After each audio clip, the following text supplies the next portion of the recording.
Hello everyone, welcome to the video. ഇന്ന് ഞാൻ തേൻനെല്ലിക്കയാണ് കേട്ടോ ഉണ്ടാക്കാനായിട്ട് പോകുന്നത്.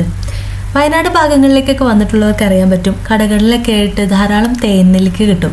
പക്ഷേ അതൊന്നും ഹെൽത്തി ആണെന്ന് നമുക്ക് പറയാൻ പറ്റില്ല കേട്ടോ. കാരണം ഷുഗർ സിറപ്പിലൊക്കെ ഇട്ടിട്ടായിരിക്കും അവരത് ഉണ്ടാക്കുന്നുണ്ടാവുക.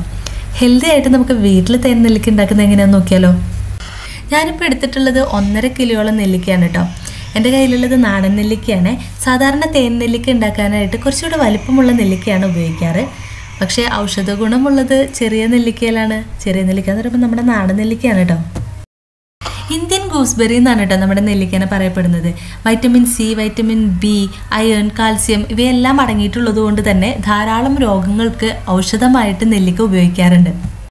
തേൻ നെല്ലിക്ക ഉണ്ടാക്കുന്നതിന് വേണ്ടിയിട്ട് നെല്ലിക്ക നല്ലോണം കഴുകി വൃത്തിയാക്കിയതിന് ശേഷം ഇഡ്ഡലിത്തട്ടിൽ വെച്ച് ആവിക്ക് വേവിച്ചെടുക്കുകയാണ് കേട്ടോ. ഇനി നമുക്കിതിലേക്ക് ശർക്കരപ്പാനി ഉണ്ടാക്കണം. അതിന് വേണ്ടിയിട്ട് ഏകദേശം 3/4 കിലോ ശർക്കര ഞാൻ എടുത്തിട്ടുണ്ട്. ചെറിയ 2 കപ്പ് വെള്ളം ഒഴിച്ചു കൊടുത്തിട്ടുണ്ട് കേട്ടോ.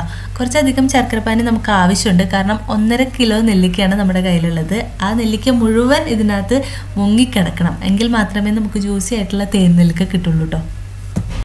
ജലദോഷം, ചുമ, തൊണ്ടയിലെ അണുബാധ എന്നിവ അകറ്റുന്നതിന് തേൻ നെല്ലിക്ക വളരെ നല്ലതാണ് കേട്ടോ. അതുപോലെ തന്നെ ദഹന പ്രശ്നങ്ങൾ മാറ്റി നമുക്ക് വിശപ്പ് വർദ്ധിക്കാനും തേൻ നെല്ലിക്ക നല്ലതാണ്. മുടികൊഴിച്ചിലിനും വളരെ നല്ലതാണ്. അതുപോലെ തന്നെ വെറും വയറ്റിൽ തേൻ നെല്ലിക്ക കഴിക്കുന്നത് നമ്മുടെ ശരീരത്തിലെ വിഷാംശം നീക്കാനും സഹായകരമാവും കേട്ടോ.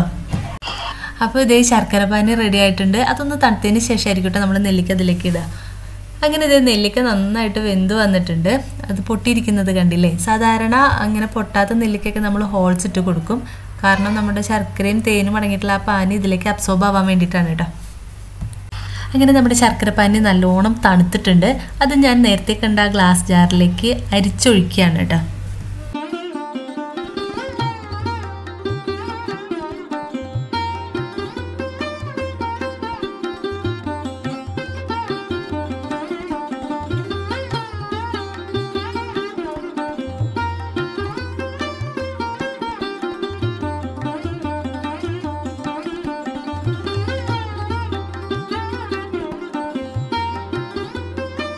ഇനി നമുക്കിതിലേക്ക് തേൻ ചേർത്ത് കൊടുക്കാം കേട്ടോ.